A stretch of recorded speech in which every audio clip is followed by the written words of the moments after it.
سب سے پہلے ہم یہ جاننا چاہیں گے کہ آپ کے نزدیک شاعری کیا ہے، اور شاعر کا کوئی معاشرتی منصب بھی ہے، اور اس منصب کا کوئی اخلاقی، تہذیبی، تمدنی یا شاعرانہ کوئی فریضہ بھی ہے، یا حوالے سے کوئی تعریف یا کوئی خاص اس کا کوئی معاملہ موجود نہیں؟ جی میں ممنون ہوں فیضان ہاشمی صاحب کا، سرفراز عارف صاحب کا، کہ انہوں نے ادب نامے کے لیے مجھے بولنے کا موقع دیا ہے۔ آپ کے سوال کا جواب جو ہے وہ بہت سادہ بھی ہے، اور تھوڑا سا اس میں آپ کہیں کہ پیچیدگی بھی ہے۔ سادہ اس لحاظ سے ہے کہ ایک شاعر اس سوال کے جواب کے حوالے سے اپنے مختلف ادوار کو مد نظر رکھتا ہے۔ آپ نے میری بات کی، مجھ سے پوچھا، تو ظاہر ہے کہ وہ میری کوئی ذات سے بھی وہ بات جڑی ہے۔ تو عرض کروں کہ جب میں نے لکھنا شروع کیا تو میرے خیال میں شروع میں تو یہ ایک بہت ہی ذاتی قسم کا ایک پلیئر تھا، ایک ذاتی سرخوشی تھی، سرشاری تھی، جو اچانک طاری ہوئی، اور اس میں کوئی خواب کے اور تخلیق کے کوئی رستے کھلتے چلے گئے۔ یہ ایک ذاتی نوعیت کی ایک سرخوشی تھی، جس میں آہستہ آہستہ نئے لوگ بھی شامل ہوتے گئے۔ میری مراد ہے کہ قاری یا سامع، وہ ایک چلتا رہا۔ اچھا، پھر آگے کہیں چل کر یہی سرخوشی جو ہے، جب آپ نے اس میں ایک، جسے کہتے ہیں کہ آپ نے اس میں حیاتی، آپ نے اس میں گزارنا شروع کی، جسے کہتے ہیں لیو کرنا شروع کیا، تو پھر بہت سے نئے جہان آپ پر منکشف ہوتے چلے گئے۔ وہ آپ کے اس شاعری کے ساتھ وابستگی نے آپ کو بہت سا جو ہے نئی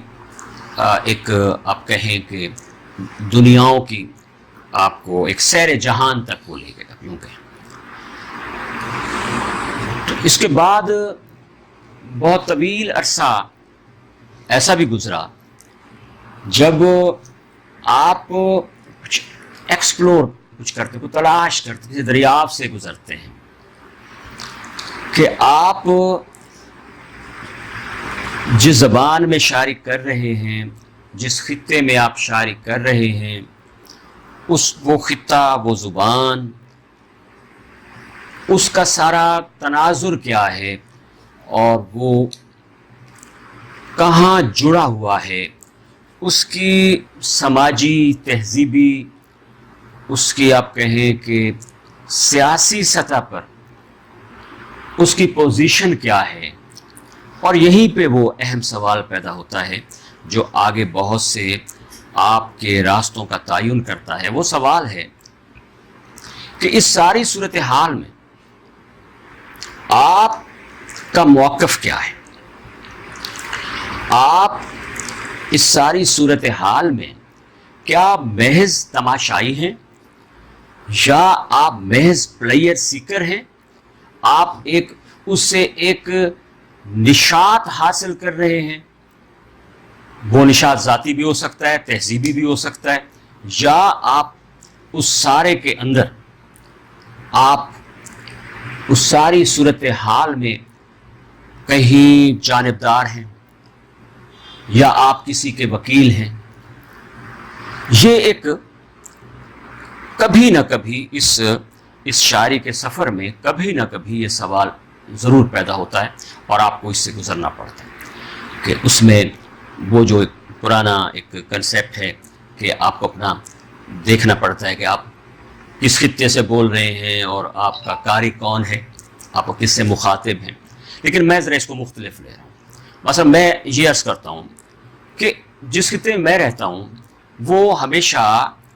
حملہ آوری کی زد میں رہا ہے، اس میں آپ کی تمام جو آپ نے اپنی اسکل ایکوائر کی ہے، آپ کی جو ریاضت ہے، آپ کی جو فنی ریاضت ہے، آپ کا جو مجاہدہ ہے، اب آپ کے پاس ایک طاقت ہے، آپ اس طاقت کے ساتھ حملہ آور کے ساتھ ہیں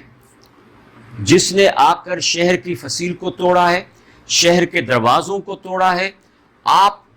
اس کے ساتھ ہیں، اس کے مداح ہیں، یا اس شہر کے وکیل ہیں جس کے دروازے ٹوٹے ہیں اور جس کی فصیل توڑی گئی ہے، جس پر ہزاروں گولے داغے گئے ہیں،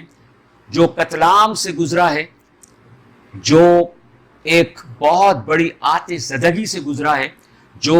کھوپڑیوں کے مینار جہاں تعمیر ہوا ہے، آپ اس شہر کے وکیل ہیں۔ آپ کہاں ہیں؟ بڑا آسان راستہ ہے کہ حملہ آور کی زبان ہے، اس کے پاس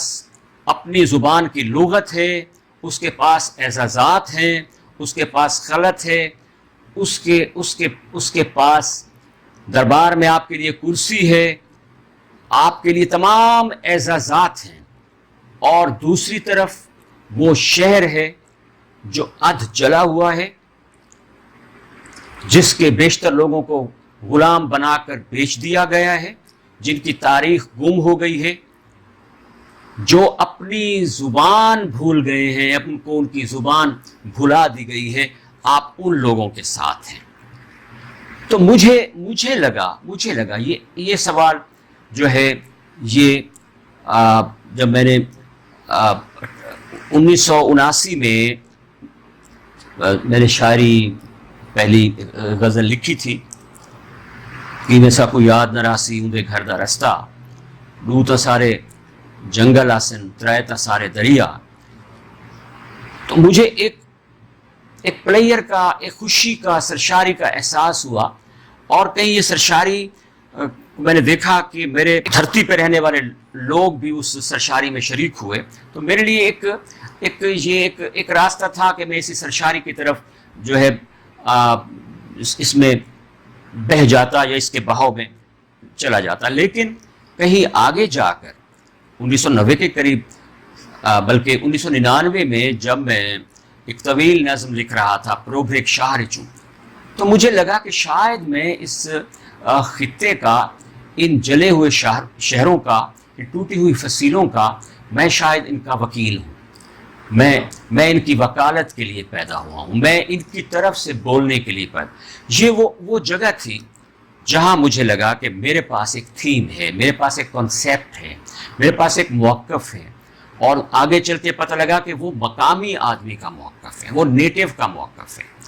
اس دنیا کی سارے حملہ آوروں کے خلاف، اس ساری کولونائزیشن کے سامنے، اس ساری چڑھ ماری کے مقابل آپ جو ہے اس کو کیسے دیکھتے ہیں؟ ایک حملہ آور کی تاریخ آپ کو دیکھ رہی ہے، اس کا ناول آپ کو دیکھ رہا ہے، اس کی فلم بتا رہی ہے کہ آپ یہ ہیں، آریاؤں نے بتایا کہ آپ راکشس ہیں، آریاؤں نے بتایا آپ داس ہیں، یورپین کولونائزرز نے بتایا دنیا کو، انہوں نے جا کر بتایا افریقہ میں کہ آپ بلیک ہیں، you are niggers, you are black. تو کیا یہ گالی، کیا اس گالی کو اون کر لیا جاتا؟ تو مجھے لگا کہ وہ راکشس میں ہوں، مجھے گالی نکالی گئی ہے، اس خطے کے شخص کو گالی نکالی گئی ہے۔ دیو کون ہے؟ دیو کون ہے؟ دیو میں ہوں، مجھے دیو کہا گیا ہے، اور جس طوطے میں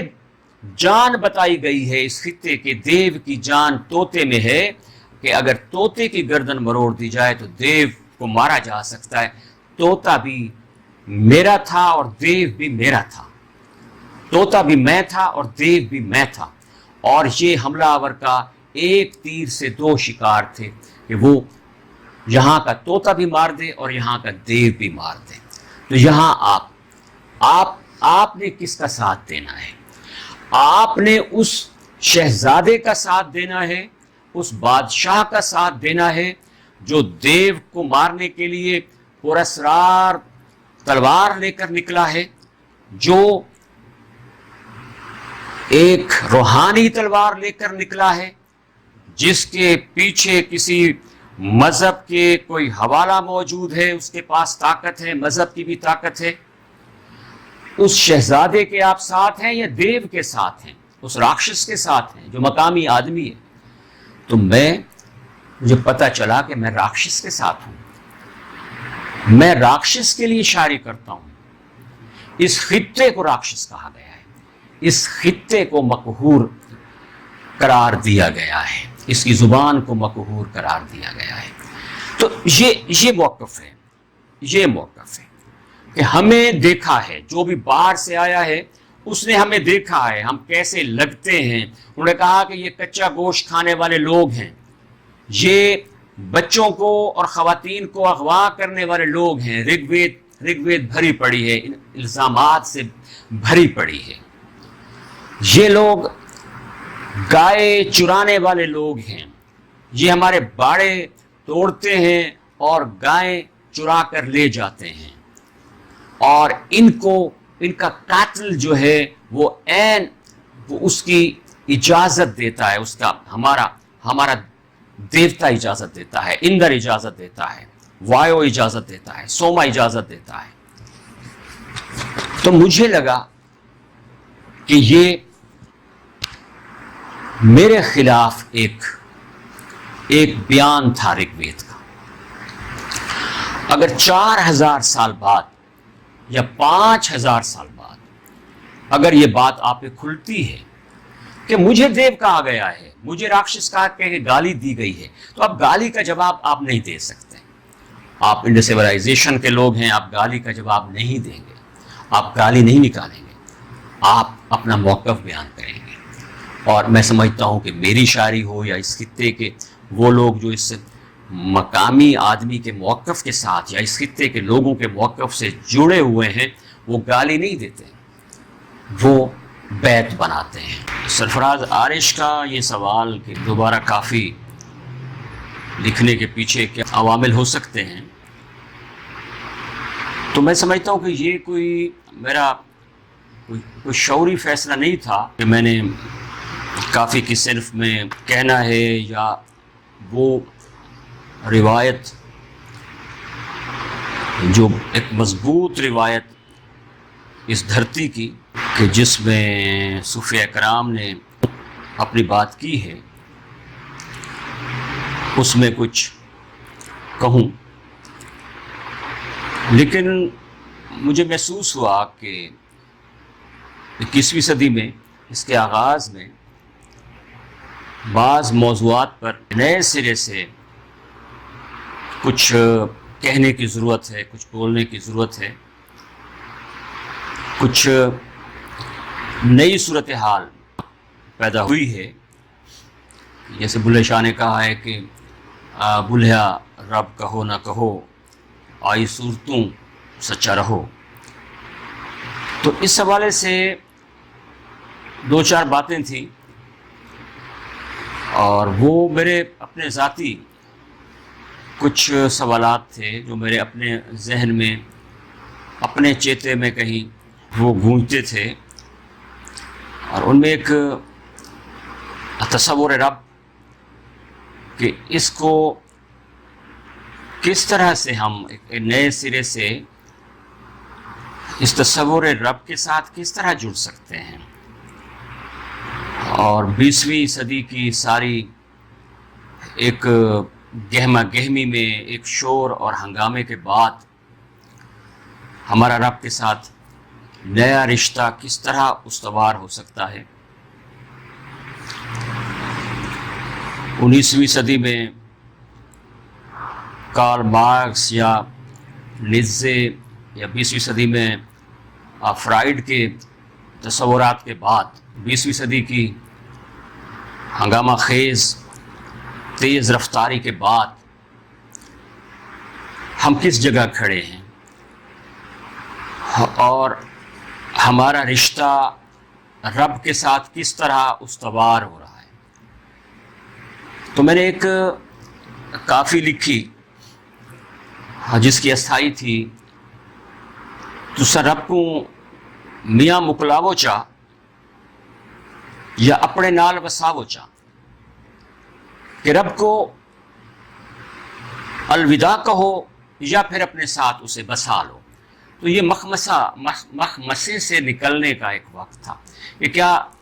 ہم اپنے تہذیبی سطح پہ، یہ خطہ بھی کہیں اپنے تہذیبی سطح پہ اس مقام پہ موجود تھا کہ وہ ہاتھ ہلا کے کہہ سکتا فیئرویل ٹو گاڈ یا الوداع اے خدا کہہ سکتا، یا نہیں کہہ سکتا، اور رب کے ساتھ اس کا رشتہ یا رب کی طاقت کی جو ہماری پیچھے ایک اس مختلف جہتوں سے اس کہہ لیں، اس طاقت کو کہہ لیں، اس کے ساتھ ایک نیا رشتہ استوار کیا جا سکتا تھا۔ تو یہ ایک اہم سوال تھا جو مجھے کافی کی طرف لایا کہ ہم رب کو ایک نئے سرے سے کہیں رب کے ساتھ کوئی رشتہ استوار کر سکیں۔ اس کے پیچھے آپ کو اب جانتے ہیں کہ یہ 20ویں صدی ہو یا 1947 کے بعد کا پاکستان ہو، وہاں پہ جو صورتحال رہی ہے رب کے نام پر یا مذہب کے نام پر، جو حملہ آوری کہیں یا آپ لشکر کشی کہیں یا آپ اس کو ایک ہم سرکی میں کہتے ہیں ڈھپ، کہ اس کو ایک طاقت کا بے دریغ استعمال کہیں، اس میں کہیں یہ لگ رہا تھا کہ رب کو مقامی آدمی کے خلاف، رب کے نام کو آپ کہیں یا آپ کہیں کہ رب کے تصور کو مقامی آدمی کے خلاف کہیں برتا جا رہا تھا، اور اسٹیٹ جو کہیں حملہ آور کی نفسیات سے کام لے رہی تھی وہ رب کی طاقت کو مقامی آدمی کے خلاف استعمال کر رہی تھی۔ وہ شہر کو بچانے کے لیے نہیں، شہر کو جلانے، فتح کرنے کے لیے، جلانے کے لیے، برباد کرنے کے لیے رب کے تصور کو استعمال کر رہی تھی۔ تو اس میں ایک دفعہ، ایک بار اس خطے سے، میں جسے آپ کہہ سکتے ہیں کہ انڈسٹریلائزیشن کہیں یا آپ اس خطے اس کے لیے جو بھی اس کو آپ گانٹھیں، اس خطے کی کوئی وحدت کو آپ دریافت کریں، اس میں یہ ایک بڑا بنیادی سوال تھا کہ ایک تو یہ کافی کی بنیاد بنا، دوسرا جس ہم ریاست میں ہم رہتے ہیں اس کی اپنی سائیکی، وہ مقامی دوست نہیں تھی، مقامی آدمی سے اس کا رشتہ نہیں تھا، یا آپ کہیں کہ نہیں ہے، وہ ایک فاتح کی سائیکی کے ساتھ، یا آپ کہیں کہ فاتح کی، حملہ آور کی یا فاتح کی نفسیات کے ساتھ ہم کلام ہے یہاں رہنے والے لوگوں سے۔ تو ریاست کے ساتھ، جسے میں سمجھتا ہوں آج میں یہ کہہ سکتا ہوں کہ وہ ہماری ریاست ہے، ہم اس ریاست میں رہتے ہیں، کہیں اسے اون کرتے ہوئے اس کے ساتھ ایک بڑا مکالمہ اس کے ساتھ ضرورت تھی، جو یہاں کے رہنے والے لوگوں، جو اس دھرتی کے مالک ہیں، اور یہ ریاست جس میں کہیں بیگانگی ہے، کہیں جیسے آپ کہیں کہ اپراپ ہے، جس میں آپ کہیں کہ وہ کہیں لگتا ہے کہ کہیں امپوزڈ ہے، مسلط ہوئی ہے، وہ کہیں کسی روٹ سے پھوٹتی ہوئی دکھائی نہیں دی، وہ کہیں اوپر سے مسلط ہوئی ہے۔ تو اس کے ساتھ ایک مکالمہ آپ کا بنتا ہے کہ آپ کم از کم آپ یہاں رہتے ہیں، اس 7 دریاؤں کی سرزمین پہ رہتے ہیں، آپ کی روایت ہے، آپ یہاں پہ ہڑپا اور موہنجو دڑو کے بیچ میں ملتان شہر میں رہتے ہیں، تو ایک دفعہ آپ اس ریاست سے بات کرنا چاہتے ہیں کہ اس کو بتانا چاہتے ہیں۔ اس کے علاوہ اور بھی بہت سی ایسی باتیں تھیں جس میں آپ کہیں کہ عشق کا ایک نئے کنسیپٹ کی بات تھی کہ عشق آج عشق کی کیا صورت ہے، آپ اپنے فوک کو کس طرح ریوائز کر سکتے ہیں، آپ اپنی کلاسیک کو نئے سرے سے کیسے دیکھ سکتے ہیں کہ یہ کہیں فوک ہو یا کہیں کلاسیک ہو، وہ کوئی حتمی سچ نہیں ہے، دونوں حتمی سچ نہیں ہیں۔ فوک میں بہت سی چیزیں ایسی ہیں جو مقامی لوگوں کے خلاف ہیں، کلاسیک میں بہت سی ایسی چیزیں ہیں، بہت سے ایسے محاورے ہیں جو مقامی لوگوں کے خلاف ہیں، بہت سی داستانیں ہیں جو عورت کے خلاف ہیں، اور بیشتر ہماری داستانیں کہیں عورت کی موت پر جا کر وہ عورت کی موت پہ ختم ہوتی ہیں۔ تو ان سب کے جو آپ کہیں کہ کہانیوں کا ایک انجام ہے، یہاں کی جو فوک کا انجام ہے یا جو یہاں کی کہانی کا انجام ہے، جو کہیں ایک تقدیر کی طرح اس خطے پہ چھایا ہوا ہے، تو اس کو نئے سرے سے سمجھنے کی ضرورت تھی۔ تو مجھے اس میں لگا کہ شاید جو کافی کا فارمیٹ ہے، کافی کا ایسا کوئی فارمیٹ نہیں ہے، کافی جو ایک ایسی صنف ہے جس کی کوئی حیت متعین نہیں ہے، یہ اپنے تھیم اور اپنے دھیان سے کہیں آگے بڑھتی ہے، اور اس خطے میں یہ کافی ہمارے جو مشترکہ آپ کہیں کہ لاشعور ہے، بلکہ آپ اس کو کہیں اس کا حصہ ہے، بلکہ مشترکہ شعور کا بھی حصہ ہے کہ ہم کافی جو ہے اس میں، جیسے آپ کہیں کہ شہد ہے، جیسے کہیں دودھ ہے، جیسے کہیں کہ ایک انڈا ہے جو فوری طور پہ جزو بدن خوراک کے طور پر فوری طور پہ جزو بدن بن جاتے ہیں، کافی بھی ایک ایسا یہاں پہ ایکسپریشن ہے جس کے لیے قاری کو یا سامع کو تردد نہیں کرنا پڑتا، وہ سنتے ہی اس کے ساتھ جڑ جاتا ہے۔ یہ اس میں غزل جیسی ایمائیت نہیں ہے، یہ کوئی بھید بھرا کوئی بھاؤ نہیں ہے، تو کافی یہ ایک براہ راست کمیونیکیشن ہے۔ اس خطے کا سب سے آپ کہیں کہ آزمودہ ایک ایکسپریشن ہے کہ جو فوری طور پر جوڑتا ہے جس کی، تو مجھے لگا کہ براہ راست کہیں جو میرا اندر کوئی تھیم چل رہا تھا، میرے اندر کوئی چیزوں کا ایک کنسیپٹ چل رہے تھے کہ میں اس خطے کے ساتھ اس فریم میں کافی کے حوالے سے اس کو کہیں جوڑ سکتا ہوں، اور اس کافی نے مجھے بہت مدد دی اپنی بات کہنے میں، اور میرا خیال ہے کہ ایک بڑی روایت جو کہیں شاہ حسین سے شروع ہوتی ہے اور بلے شاہ اور سچل سرمد سے ہوتی ہوئی خواجہ غلام فرید تک پہنچتی ہے، اور اس بات کو آپ اگر لے کر چلتے ہیں تو وہ ساری طاقت بھی آپ کے ساتھ چلتی ہے، اور آپ کو ایک اور موقع ملتا ہے، آپ کو اپنی بات کہنے کا ایک اور موقع ملتا ہے۔ جب آپ خواجہ غلام فرید سائیں نے جب اپنی کافی کا کام مکمل کیا تو یہ آغاز تھا یا آخری دہائی تھی کہیں 19ویں صدی کی، تو ایک 20ویں صدی ہے، اس میں بھی بہت بڑے کافی کو اس خطے میں پیدا ہوئے، جیسے آپ کہیں کہ نور شاہ بخاری ہیں، جیسے آپ کہیں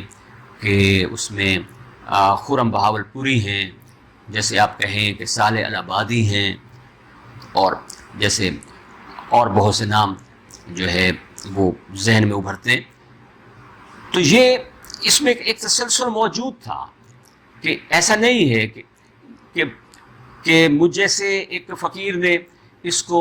جو ہے 20ویں صدی میں اچانک پھر اس میں کافی لکھنے شروع کی، تو ایسا نہیں تھا۔ 20ویں صدی بھی اس کے تسلسل کی صدی ہے، اور 20ویں صدی کی گھمبیرتا اور چیزوں کا الجھاؤ ایک دفعہ پھر کسی سلجھاؤ کا متقاضی تھا یا ہے، اور میں سمجھتا ہوں نظمیں بھی لکھی ہیں، کچھ طویل نظمیں لکھی ہیں، حکایات لکھی ہیں، کچھ اور بھی میں نے کام کیا ہے اپنی شاعری کے حوالے سے، لیکن مجھے لگا کہ کچھ باتیں ایسی ہیں، کچھ کنسیپٹس ایسے ہیں جس کے لیے کافی میرے لیے ایک سہولت پیدا کر رہی ہے، اور اس کے پیچھے اس خطے کی روایت کی ایک بڑی تائید وہ میرے ساتھ ہے، اور میں سمجھتا ہوں کہ میرے لیے سعادت کی بات تھی، میرے لیے برکت کی بات تھی کہ میں نے دوبارہ کافی لکھی۔ جاہلی کہ یہ کالونیل ریاست کا جو ادب ہے، کیا اسے تاریخی ادب میں کوئی جگہ ملے گی بطور ادب، یا مورخ اسے اٹھا کے ایک طرف پھینک دے گا کہ یہ خاص مینٹیلٹی کا لکھا ہوا یا ایک خاص مینٹیلٹی کا اظہاریہ ہے؟ کیا ہمارے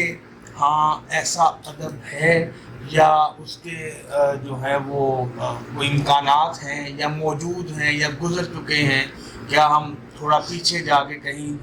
کچھ ایسے ادب کی نشاندہی کر سکتے ہیں جس سے ہم جو ہے وہ صحیح معنوں میں ادب کے ان پیرایوں پہ جو ہے وہ پورا سمجھ سکیں، یا وہ ہمیں لگے کہ پورا اتر رہا ہے؟ جی، آپ کے اس سوال کے جواب میں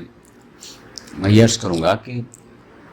کالونیل لٹریچر وہ ہے جو کالونائزرز نے تخلیق کیا ہے،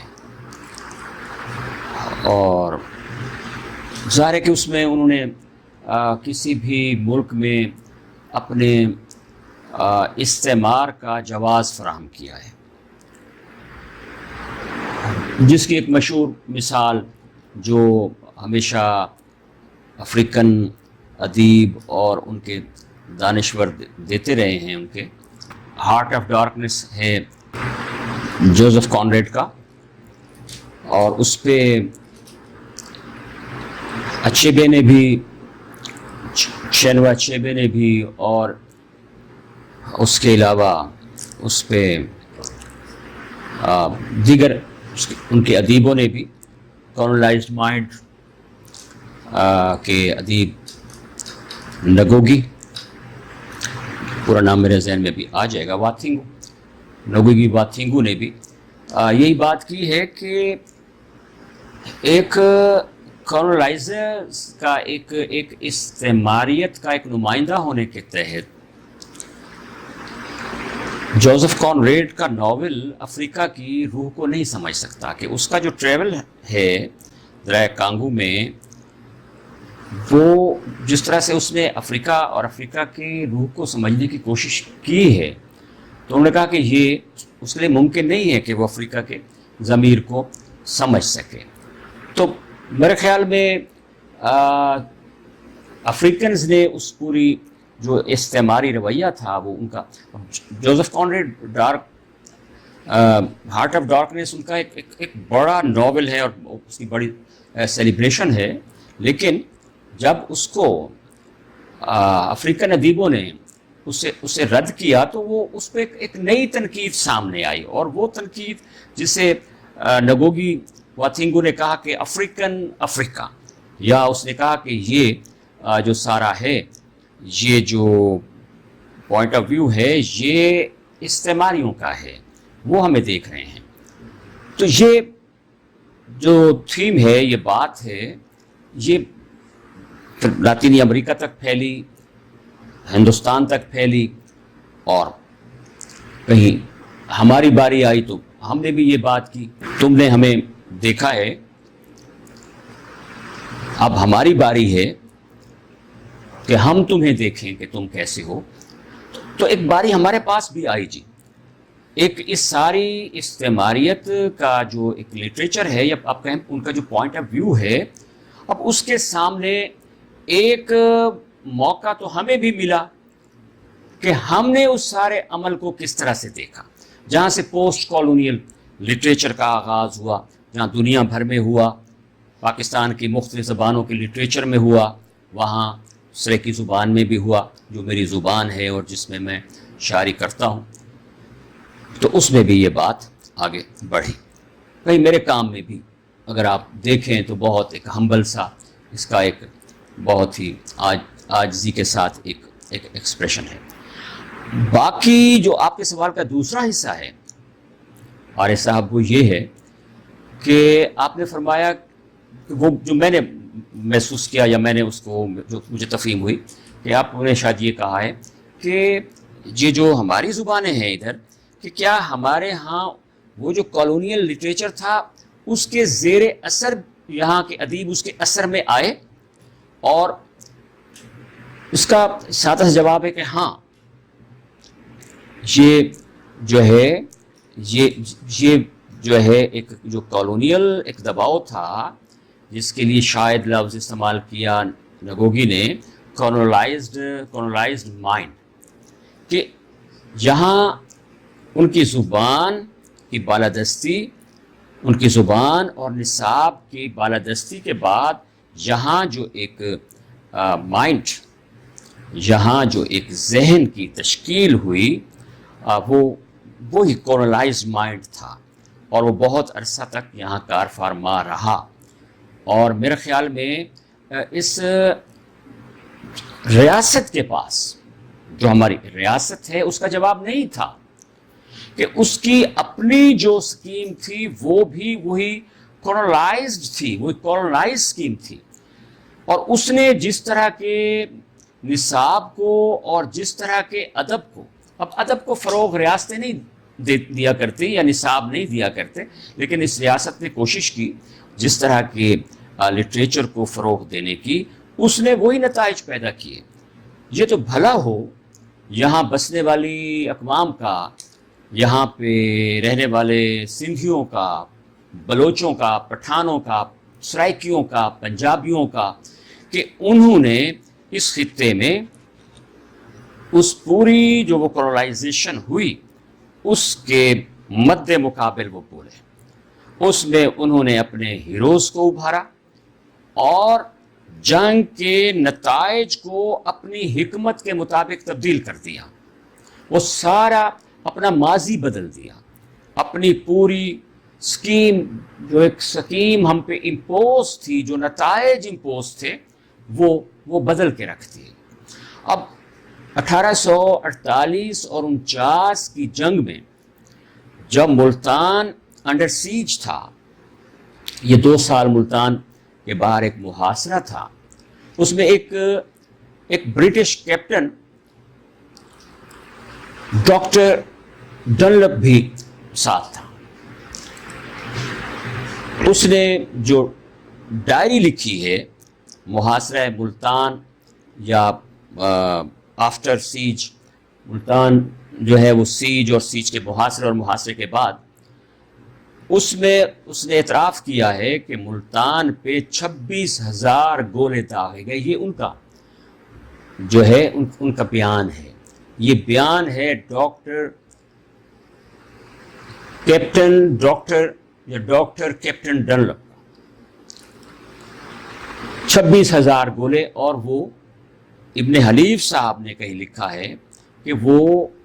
بہت عرصہ قلعے کے ایک گودام میں وہ 26,000 گولے موجود رہے۔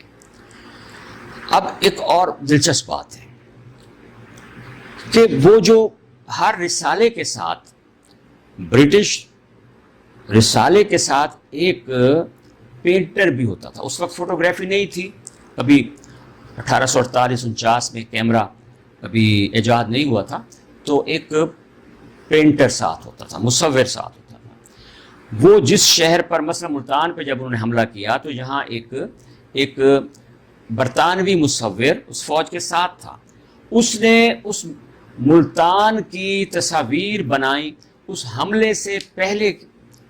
کے ملتان کی تصاویر بنائی، جب اس کے فصیلیں اور اس کے دروازے سب سلامت تھے۔ اور اس کے بعد جب انہوں نے فصیل کو یہاں بریچ کیا اور وہ دولت گیٹ ملتان کا دروازہ توڑ کر اندر داخل ہوئے، تو پھر اسی مصور نے ملتان جب بریچ ہوا اور ملتان کو جب شہر کے اندر آگ لگائی گئی، ملتان کے مختلف دروازوں پر جب لاشیں بکھری پڑی تھیں، اس کو پینٹ کیا۔ اب یہ 2 تصاویر ہیں۔ یہ اصل میں تو یہ جو مصور کی یہ تصاویر یہ اس مقصد کے تحت ہوتی تھی کہ یہ برٹش پارلیمنٹ کو دونوں تصاویر روانہ کی جاتی تھی کہ جو ہے ملتان، مثلا ملتان کی بات کر رہا ہوں کہ ملتان بیفور سیج یہ تصاویر ہیں، یہ انٹیکٹ ملتان ہے، اور ملتان آفٹر سیج اور یہ وہ شکستہ ملتان ہے، اور اس پہ وہ بجٹ منظور ہوتا تھا دونوں تصاویر کو دیکھ کر کے یہ اچیومنٹ ہے ہماری کہ یہ پہلے کا ملتان ہے اور یہ بعد کا ملتان ہے۔ دونوں تصاویر موجود ہیں، بیشتر تصاویر اس کتاب میں موجود ہیں، وہ کتاب کا اردو ترجمہ بھی ہوا ہے، وہ کتاب ملتان کے ایک بڑے ادارے نے بھی چھاپی ہے، وہ اویلیبل ہے، تصاویر موجود ہیں۔ دنیا کی کسی بھی عدالت میں یہ دونوں تصاویر رکھی جا سکتی ہیں کہ Multan before siege and Multan after siege آج بھی ایک مقدمہ اس خطے کا جو ہمارا موقف ہے، آج بھی اگر کوئی عالمی ضمیر موجود ہے جو شہروں کی قدر و قیمت جانتا ہے تو آج بھی یہ مقدمہ درج کیا جا سکتا ہے، یہ ہے حملے سے پہلے کا ملتان اور یہ ہے حملے کے بعد کا ملتان۔ تو یہ سب کچھ ہوا یہاں پہ، لیکن آپ دیکھیں کہ اس ساری صورتحال میں یہاں کی جو پہلے تو یہاں کی ہسٹری جو ہے وہ برٹش ہسٹری لکھی گئی، کوئی ایسا مورخ سامنے نہ آیا کہ جو اس ہسٹری کو مقامی ایک آپ کہیں کہ موقف کے ساتھ لکھ سکتا۔ ہاں اس میں کچھ شاعر تھے جو مضافات میں کچھ رزمیے لکھ رہے تھے، جسے ہم اپنی زبان میں وار کہتے ہیں، واریں لکھ رہے تھے، تو وہاں پہ ہمیں پیرل ہسٹری ملتی ہے اس خطے کی، اور وہی سورس ہے، لوک گیتوں میں سورس ہے، جیسے بار کے گیتوں میں اور ڈھولے میں وہ سب للکار ہے جو وہاں کے لوگ لڑے ہیں، وہ داد فتیانے لڑے ہیں یا اس کے علاوہ کھرل لڑے ہیں، تو وہ اس خطے کے ڈھولے میں وہ ریکارڈ موجود ہے۔ لیکن یہ سب کچھ جو ہے، یہ جو کچھ حملہ آور ہوا ہے، ایک برطانوی حملہ آوری ہے، اب یہ موقف یہاں کے ادیب زیادہ دیر ساتھ لے کے نہیں چل رہے۔ میں عرض کر رہا تھا کہ یہ ریاست کہیں اسی موقف کے ساتھ جڑی ہوئی تھی اور جڑی ہوئی ہے، اور یہ پھر میں دوہرا رہا ہوں کہ وہ بھلا ہو یہاں رہنے والے لوگوں کا کہ انہوں نے اپنی ہسٹری کو نئے سرے سے دریافت کیا اور اس سب واقعات کو اپنے نقطہ نظر سے دیکھا ہے اور اس میں اپنا موقف دیا ہے اور اس میں اپنے ہیروز تلاش کیے ہیں، اور میں سمجھتا ہوں کہ یہی جو پیرلل ہسٹری ہے، اور کسی خطے کی شاعری اس کی پیرلل ہسٹری ہوتی ہے، اور آج کی جدید شاعری اس ریاست کی، اس کے نصاب اور اس کے سب جو ایک تسلط ہے اس کے اگینسٹ ایک پیرلل ہسٹری ہے، ایک متبادل ہسٹری ہے۔ وہ سرائکیوں کی شاعری ہو، وہ سندھیوں کی شاعری ہو، یہاں بسنے والی کسی قوم کی شاعری ہو، وہ متبادل تاریخ ہے۔ ایک اعتراض سا جو ہے وہ ہمارے لٹریچر کے حوالے سے ہے، وہ یہ ہے کہ ہمارا آج کا ادیب اور شاعر بھی جن موضوعات کو اپنا بیانیہ بنا رہا ہے، ان کی جڑیں یا ان موضوعات کے لیے جن علامات کا استعمال ہو رہا ہے وہ کہیں روایت سے جڑی پڑی ہے، جبکہ جدید سائنسی ترقی اور ہماری اس جدیدیت نے ہمارے ارد گرد اور بہت سے المیے جو ہیں وہ کہیں پیدا کر دی ہیں۔ تو ایسا کیوں نہیں کہ آج کا تخلیق کار اس ترقی، یہ جو سائنسی ترقی ہے جس سے ہمارے سماج میں بھی جو ہے وہ نئی تشکیل سامنے آئی ہے، اس کے نتیجے میں پیدا ہونے والے المیوں کو اپنی شعریت کا، شاعری کا موضوع اور انہی المیوں سے علامات نکال کے اپنی شاعری کو ایسے موضوعات کیوں نہیں دے رہا؟ یا مطلب کہیں ایک رائے یہ ہے کہ شاید شاعری کے کچھ موضوع آفاقی ہوتے ہیں اور وہ ہر زمانے میں اپنی ایک خاص علامت کے ساتھ یا اپنے ایک خاص اظہار کے ساتھ ہی سامنے آتے ہیں؟ میرے خیال میں یہ مختلف علوم کا مسئلہ ہے. یہ کہیں سازہ کا مسئلہ ہے. ماہرین اقتصادیات کا مسئلہ ہے، یا میرے خیال میں یہ ماہرین سماجیات کا مسئلہ ہے کہ وہ اس عہد کی سماجی، سائنسی، اقتصادی پیچیدگیوں کو مخاطب کرے اور اس کے تشفی آمیز سوالات بھی فراہم کرے، یا شاعر اس کائنات کے سربستہ رازوں کو تلاش کرے اور اس وقت کی جو پیچیدگی ہیں ان کے لیے کوئی حل بھی تلاش کرے. یا ہو سکتا ہے کہ یہ کہیں بڑی شاعری کا فریضہ ہو اور اس پورے عرص پہ کچھ ایسے شاعر ہوں جو ان 7 سوالوں کا جواب لینے کے لیے کہیں نکلے ہوں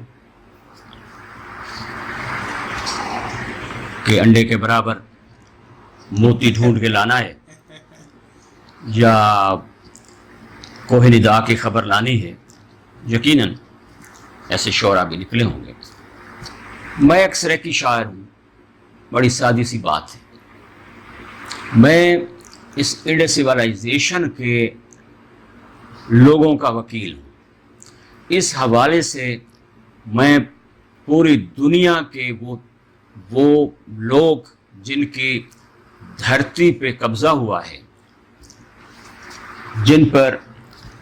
دیگر قومیں آ کر حملہ آور ہوئی ہیں، انہیں غلام بنایا گیا ہے، ان کا دوست ہوں. میں ان کے لیے بولتا ہوں. یہی میری آفاقیت ہے. میرے لیے میں سریکی بولتا ہوں. میرا لفظ اس سریکی کی کہیں اساطیر سے آتا ہے، لیکن میں اس براعظم امریکہ اور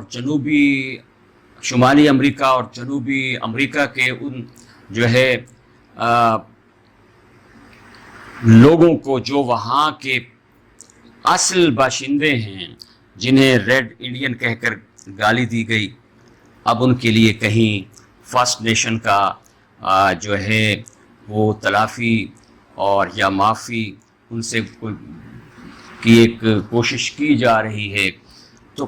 میں ان کا بھی وکیل ہوں. میں آسٹریلیا کے ان لوگوں کا بھی دوست ہوں کہ جن سے ان کا وطن چھینا گیا. وہ جہاں بھی ہیں، وہ افریقہ میں غلام بن کر بکے ہیں، میں ان کے ساتھ. میرے لیے میری آفاقیت یہی ہے. میرے لیے کوئی سورج کے پار کی خبر یا اس کائنات کے کسی بلیک ہولز کی وجہ سے پیدا ہونے والے مسائل میرے لیے یقینی طور پہ میرے لیے اہمیت کے حامل ہیں. میرے لیے وہ فزکس ہو یا کیمسٹری ہو، وہ سائیکالوجی ہو، وہ میرا ذاتی دنیا کا کوئی بھی ناول ہو، دنیا کی کہیں کی شاعری ہو، وہ میرے لیے میرا وہ ذاتی مسئلہ. میں پڑھتا ہوں، اسے پڑھتا ہوں، میرے لیے خوشی کا باعث ہے. لیکن میرا جو موقف ہے وہی میری شاعری ہے، وہی میرا اسی میں میری آفاقیت ہے. اسی ملتان شہر میں میری آفاقیت ہے، اسی سریکی میں میری آفاقیت ہے. یہی سریکی مجھے پورے گلوب کے ساتھ جوڑ دیتی ہے. یہی مجھے دنیا کی ہر زبان کی محبت سے جوڑ دیتی ہے. شاعر کا کردار آپ اسے جتنا بڑا بنا کے دیکھ لیں، بنے گا. اگر وہ سمبلائز ہوتا ہے، بنے گا. آج دنیا کے تمام بڑے شاعر میرے شاعر ہیں. میں نازم حکمت کو، جس نے ترکی کی آزادی کا گیت گایا، اس کو سلام یہاں سے کرتا ہوں. میں محمود درویش کو، جس نے صرف فلسطین کا گیت گایا، میں اسے سلام کرتا ہوں. اگر پیبلو نرودا نے، جس نے چلی اور اس کے موسموں سے اٹھ کے بات کی، اور جو ہائٹس آف ماچو پچو میں جب مقامی لوگوں سے وہ ہم کلام ہوا ہے، وہ ہسپانوی ہے، بنیادی طور پہ وہ ہسپانوی ہے، اس کے آباء و اجداد ہسپانیہ سے گئے ہیں، لیکن اسے راز سمجھ آیا ہے کہ آفاقیت کیا ہوتی ہے۔ وہ سطح مرتفع ماچو پچو میں گیا ہے، جو مقامی لوگوں کا ایک پرانا مقام ہے، اور وہاں جا کر وہ ان لوگوں سے مخاطب ہوا ہے جو ہزاروں سال پہلے مدفون ہیں، ہسپانویوں کے آنے سے پہلے مدفون ہیں۔ انہیں اس نے جا کر کہا ہے کہ تم میرے منہ سے بولو، میں تمہیں گلے لگانے آیا ہوں، میں تمہارے ساتھ مل کر رونے آیا ہوں، میں تمہاری زبان بولنے آیا ہوں، اٹھو اور مجھے راستہ دکھاؤ۔ اس نے راستہ سطح مرتفع ماچا پچو کے اس نے انہیں اپنے اجداد قرار دیا ہے اور کہا ہے کہ تم میرے اجداد ہو۔ معاملہ یہاں پر ہے کہ جب اسپین سے ایک قوم جا کر حملہ آور ہوتی ہے جنوبی امریکہ میں، تو کیا وہ ہسپانوی بن کر وہاں جب تک وہ ہسپانوی بن کر رہے گی وہاں بڑا ادب تخلیق نہیں ہوگا۔ یہ سمجھ، یہ سوجھ بوجھ پیبلو نرودا کو آئی کہ اگر بڑی شاعری ہے تو وہ ہائٹس آف ماچا پچو کے میں مدفون وہاں کے مقامی آدمی کو اپنا اجداد قرار دے کر وہاں سے طاقت حاصل ہو سکتی ہے کہ آپ اس دھرتی کا بیٹا بن کر بولیں، ان کو اپنا اجداد، اس کے اجداد جو اسپین میں مدفون تھے انہیں نہیں کہا کہ میرے منہ سے بولو، اس نے کہا ہے جا کر ماچا پچو میں جا کے کہا ہے، اس نے چلی کی بارشوں سے بات کی ہے۔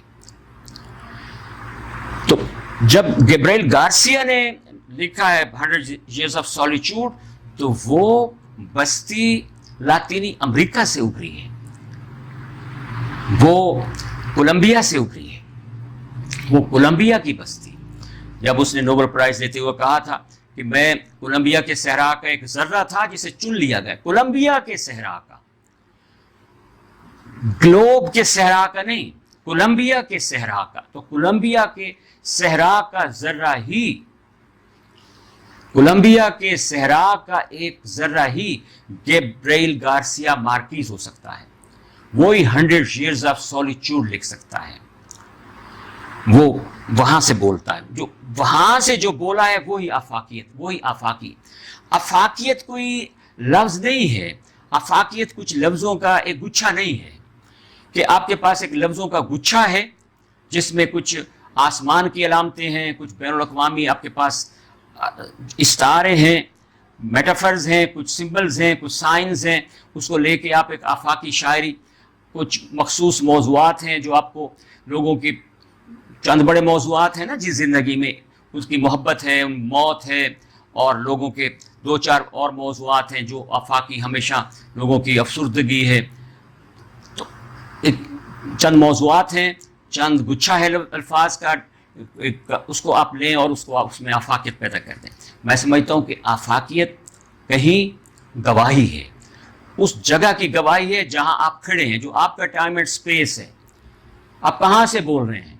میں اس وقت سریکی زبان میں ملتان شہر سے بول رہا ہوں، میرے لیے میرے شہر میں وہی سورج نکلتا ہے جو پوری دنیا گرد گھومتا ہے، میرے شہر میں وہی چاند 14 دن کا پورا ہوتا ہے جو زمین کا چکر لگاتا ہے، میرے شہر سے، ملتان سے سمندر 1000 کلومیٹر دور ہے سندھ کی طرف، 1200 کلومیٹر دور ہے گجرات کی طرف۔ میرا سندھ سے اور گجرات سے سمندر کا رشتہ ہے، میرے شہر کا سینٹ شاہ شمس سبزواری گجرات سے چل کے آیا ہے. تو میرا سمندر ہے، ملتان کا سمندر ہے، عرب ساگر ملتان کا سمندر ہے، بحر عرب ملتان کا سمندر ہے. بھلے وہ 1200 کلومیٹر دور ہے. یہ گلوب پورا میرا ورثہ ہے، لیکن میرا قدم جہاں پر ہے، میں جو زبان بول رہا ہوں، میں جن لوگوں کا وکیل ہوں، میں جن لوگوں کے ساتھ میں نے خواب دیکھا ہے، جن لوگوں نے مجھے جس خطے نے مجھے اپنی اساطیر دی ہے، اور اس اساطیر کا پورا بدلتا ہوا جماؤ میرے ساتھ ہے. وہ اساطیر کیسے بدل رہی ہے، وہ کیسے نئی ہو رہی ہے، روز نئی ہو رہی ہے. میں بول رہا ہوں تو وہ اساطیر نئی ہو رہی ہے. تو میں اس کے ساتھ کھڑا ہوں. میری ساری جمالیات یا میری ساری آفاقیت اس کے ساتھ ہیں. تو میں سمجھتا ہوں